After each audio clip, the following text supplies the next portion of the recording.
Oh, who do we have? Here's Black Waitress. The voice was smug, dripping with entitlement. Maya Thompson stood beside the table, pouring water into the crystal glasses with practiced grace. She didn't flinch. Her hand didn't tremble, but inside something simmered sharp and controlled like a flame behind glass.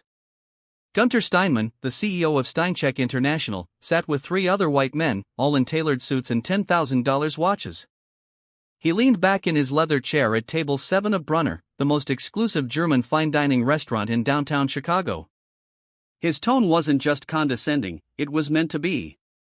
Ever wondered what happens when someone underestimates the wrong person? Maya offered a polite smile, her eyes meeting his just briefly. Still or sparkling? She asked, voice soft but firm. Steinman ignored her and turned to his companions. Hoffentlich weiß the Nichtens wie man Nussair schenkt. He muttered in German. Hopefully she at least knows how to pour water. They chuckled lightly, dismissively, as if she wasn't there. But Maya understood every word. What they didn't know, what no one in that restaurant knew, was that Maya Thompson wasn't just another waitress trying to scrape by. She held a dual degree in linguistics and financial economics from Columbia University, graduating top of her class. She spoke 5 languages fluently, including German, French, and Mandarin. And perhaps the most shocking truth of all, she was the only daughter of Langston Thompson, the black tech billionaire who had quietly funded a majority of Stein's early U.S. expansion through a private equity firm. But none of that mattered tonight. Tonight, Maya had chosen to be here, to serve, to observe, to learn the world from the ground up, unannounced and unrecognized. Can you imagine the twist coming next? Henry, the elderly head chef, watched her from behind the kitchen door's glass pane. He'd been with Brunner's for 30 years. He saw the way Maya carried herself, graceful, calm, but dangerous in the way a loaded book was dangerous, silent until opened. Back at table 7, Steinman began to go deeper into conversation, switching into full German, comfortable in his assumption that no one in the room, especially not the black waitress, understood. He said, they hire them for image, not intellect. Maya's spine straightened, not from shock, but from certainty. She could let it go. She could walk away like every other day she'd heard a version of this. But tonight was different. The disrespect wasn't just aimed at her tonight. It echoed with a deeper insult. It was aimed at every woman who had ever been told she didn't belong. She returned to the table, calm and steady. And she said suddenly, smoothly, in perfect German, "Excuse me, Mr. Steinman, may I remind you that intellect is not tied to skin color or occupation?" The table went silent. Steinman's jaw tightened. One of his associates choked slightly on his wine. The others blinked, unsure whether they'd misheard her or misunderstood. Maya continued, switching back to English. "Still water for you," she said, gently placing the glass in front of him. "Unless you'd prefer a splash of humility." The silence that followed was deafening. Other guests began to glance over. One even pulled out their phone, subtly recording. Steinman leaned forward, trying to gather control. "You speak German?" "I speak a lot of things, Mr. Steinman," Mia said coolly, including numbers. The room stayed still. What came next was even more stunning. Mia pulled a folded napkin from her apron. On it, she'd sketched out a summary of Steincheck's recent earnings report, which they had left open on the table. With just a glance, she'd spotted inconsistencies. "You might want to revisit your Q2 March gin breakdown," she said, placing it beside his menu. "Your Berlin division's overhead reporting seems optimistic." He looked at it, then at her. She wasn't bluffing. And then, as if the universe itself enjoyed irony, a tall man in a navy suit entered the restaurant lobby. It was Langston Thompson. He didn't walk with security, didn't announce himself. But the moment the maitre d' caught sight of him, everything stopped. Half the room turned in awe, the other half in curiosity. Langston's eyes found Mia's immediately. He smiled. A quiet, fatherly smile. Steinman's face paled because now he remembered. Now he realized Langston Thompson was not just a tech mogul.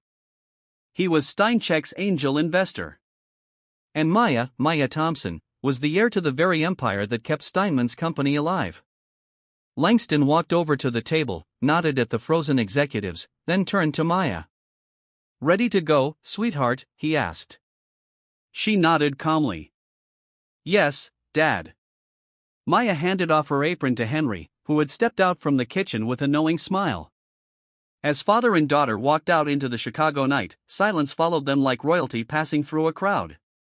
Maya didn't look back, but she knew from the stunned faces behind her that no one at that table would ever forget the night the waitress reminded them that brilliance didn't need a title. It only needed a moment. The limousine moved smoothly through the streets of downtown Chicago, soft jazz playing in the background as Maya sat beside her father in thoughtful silence. The lights outside reflected off the windows, dancing across her expression. She hadn't said much since they left Brunner's. Langston Thompson didn't rush her. He never did. "You handled that with more restraint than I would have," he finally said, not looking at her, just watching the city pass by. "But damn, Maya, that was one hell of a checkmate." She smiled faintly, still leaning into the shadows of the leather seat. "I didn't do it to win. I did it because someone had to say it." Langston nodded, his fingers gently tapping the screen of his phone. The video of her confrontation was already making waves. Shared first by a guest at the restaurant, then picked up by a journalist who recognized her. It was now circling social media like wildfire. The title read, "Waitress School's CEO in German, turns out to be billionaire's daughter." "I knew people would eventually find out," Maya murmured. "I just didn't think it would be this way." Timing was never your thing," Langston quipped gently. "But making a statement? That you've always done well." Maya looked at him. "You didn't think I was reckless?" Langston turned, finally meeting her eyes. "Reckless? No, Maya. That man disrespected you, underestimated you, and insulted an entire group of people in the process. You didn't raise your voice. You used your words, your education. You held up a mirror and made him look." She turned back to the window. A bus stop passed by. And for a fleeting second, she saw her reflection, faint and layered with city lights.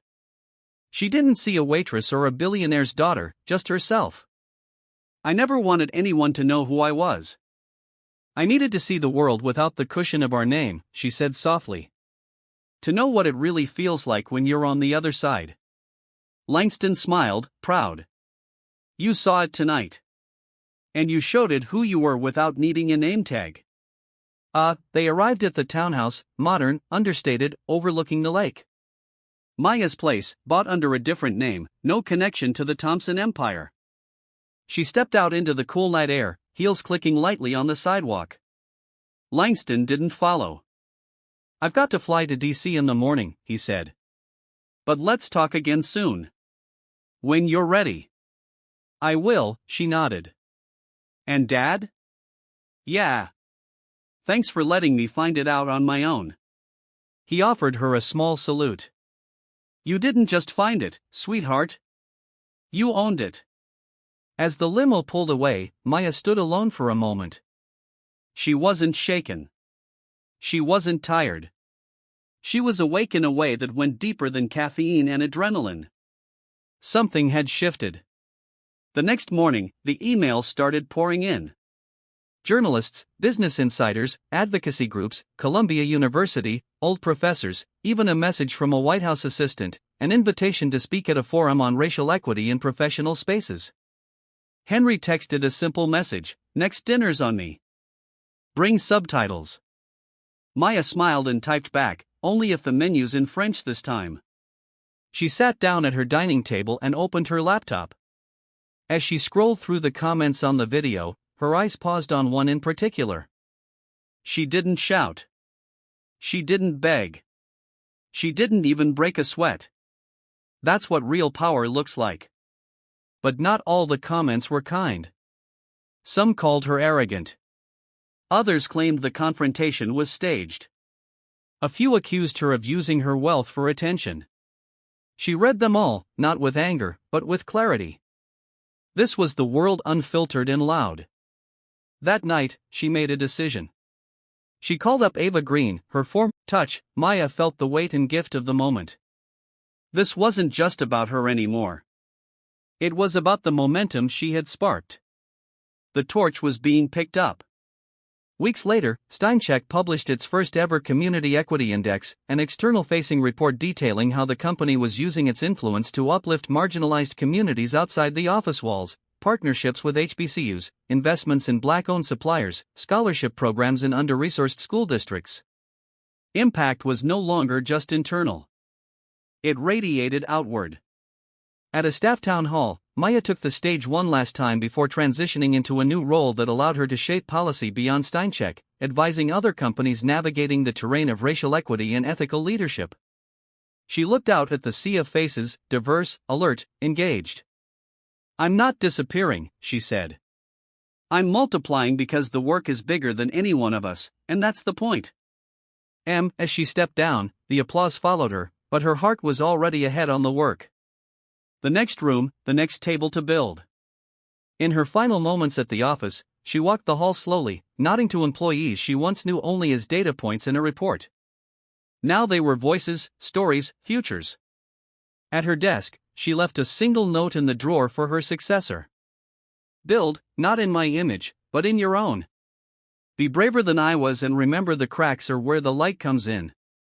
And with that, Maya Thompson stepped out of Steincheck, not as someone who had reached the top, but as someone who had reshaped what the top could look like. The foundation she left behind wasn't perfect. It was better, and it was just the beginning. The story of Maya Thompson teaches us that real change doesn't come from waiting for permission.